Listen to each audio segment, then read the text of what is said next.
السلام عليكم خوتي خواتاتي، كنتمنى ان شاء الله يوصلكم هذا الفيديو هذا وانتم بصحه جيده يا ربي الحبيب. نبداو الفيديو ديالنا بصلاه على نبينا، اللهم صل وسلم وبارك على سيدنا محمد وعلى اله واصحابه اجمعين.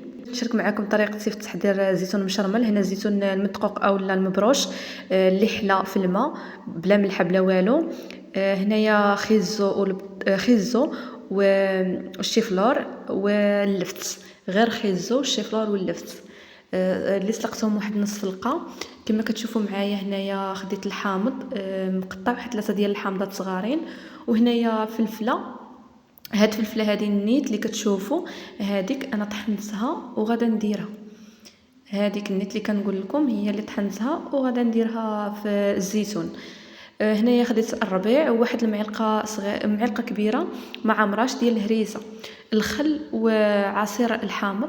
هنا كنقول لكم كما كتشوفوا معايا الزيتون الا بغيتو يصبر معكم مده اطول كديروه في البواده وكتخليوه. فاش كتحتاجوه باش تشرملوه كتبدو غير بشويه الكميه اللي غادا دوز لكم واحد السيمانه صافي وكتشرملوه، حيت هاد الزيتون هذا ما كيصبرش اكثر من سيمانه. بالنسبه للزيتون اللي في البواده انا اللي كنخليه راه كيدوز لي مده ديال سنه او اكثر. هنا كما كتشوفوا درت في القصريه الزيتون، زدت عليها الخضره ديالي اللي مسلوقه نص سلقه اللي فيها خيزو واللفت والشيفلور. هنا خديت الربيع. بالنسبه للربيع انا خديت المعدنوس، هنايا انا درته، وغادا نزيد عليه هنايا الفلفله الحلوه اللي طحنتها. كما كتشوفوا معايا كتعطي واحد المذاق صراحه زوين بزاف لهذا الزيتون هذا، كيجي مشرمل على حقه طريقه وكيجي في واحد المذاق اللي زوين. هنايا واحد المعلقه ديال الهريسه، اللي ما كيعجبوش الهريسه ما يديرهاش. بالنسبه لينا حنا كتعجبنا شويه ديال الحروره، صافي درت الهريسه ما يحرش بزاف، هي ما بين الحموضه والحروره. هنا درت واحد الفليفله حتى هي راه ما حرش بزاف، كتعطي مذاق صراحه زوين. وهنايا راه كنقطع وحاولت اني ما نوصلش للزريعه، صافي غادي نحيد لها الزريعه وغادا نرجع نقطعها. هنا كما كتشوفوا معايا غادا نزيد واحد المعلقه ديال الكمون، كتبقى اختياريه. انا كنديرها كتعطي واحد المذاق حتى هي زوين بزاف. بالنسبه للتحميره او بابريكا اللي بغى يديرها يديرها، اللي مبغاش يديرها ما يديرش. يعني الفلفله الحلوه اللي طحنا كتعطي واحد اللون ما شاء الله زوين بزاف. هنا درت واحد الفصوص ديال الثومه، حتى هما كيعطيو مذاق اللي زوين بزاف.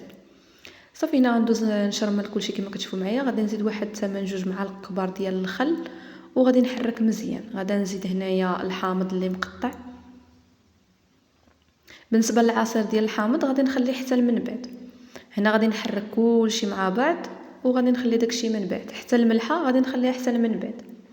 اللي بغى يديرها دابا ويشرمل كلشي. بالنسبه للملحه راها كتذوب، انا غادي نديرها حتى للاخير وعاد غادي نزيدها في داك البواطه اللي غادي ندير فيها الزيتون والخضره ديالي اللي مشرمله مع الزيتون. راه صراحه كتجي زوينه بزاف ما تشبعوش منها. وكما العاده ما تنساونيش من لايك وكومونتير وفعلوا زر الجرس باش يوصلكم كل جديد. ونتمنى منكم انكم ديروا مشاهده للفيديو كامل من الاول حتى للاخر.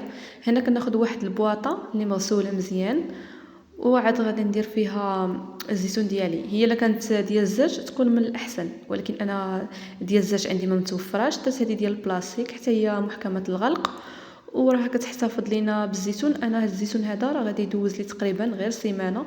هنا غادي نزيد واحد المعلقه وشويه ديال الملحه، يعني بحال كتجي هي هذيك. انا الخضره ديالي راه كتبغي شويه الملحه والزيتون كذلك. انا الزيتون انا كندقاه ولكن راه ما دايرلوش الملحه. كاين اللي كيقول له الزيتون المدقوق، كاين اللي كيقول له المبروش، كل واحد اشنو كيقولوا في المنطقه ديالو. صافي هنا حركت واحد التحريكه خفيفه كما كتشوفوا معايا. وهنايا غادي نزيد واحد شويه ديال الحامض اللي قطعته دوائر كنديرو من فوق. كيجي كيحتفظ لنا على الزيتون حتى هو بطبيعه الحال، كيجي كيعطي مذاق حتى هو زوين. وخا قطعت الحامض يعني فاش كديروا الحامض من فوق راه كيحافظ لكم على الزيتون ديالكم. وهذا هو الشكل النهائي ديالو من بعد ما شرملته ودرته في هاد البواطه هذه. انا ما درتش الماء نهائيا، درت غير عصير ديال الحامض وصافي اكتفيت به. راه كيجي بنين بزاف ما تشبعوش منه. وكما العاده ما تنساونيش من لايك الفيديو كومونتير زوين وفعلوا زر الجرس باش يوصلكم كل جديد، فضلا وليس امر. وشكرا لكم كاملين. وشكرا بالناس القدام، وشكرا بالناس اللي انضموا للقناه. بالنسبه للناس الجداد شكرا لكم بزاف. وكما كتشوفوا هذا هو الشكل النهائي ديالو. الصراحه راه ميكاتب كيجي زوين. وهنا غنقول لكم السلام عليكم.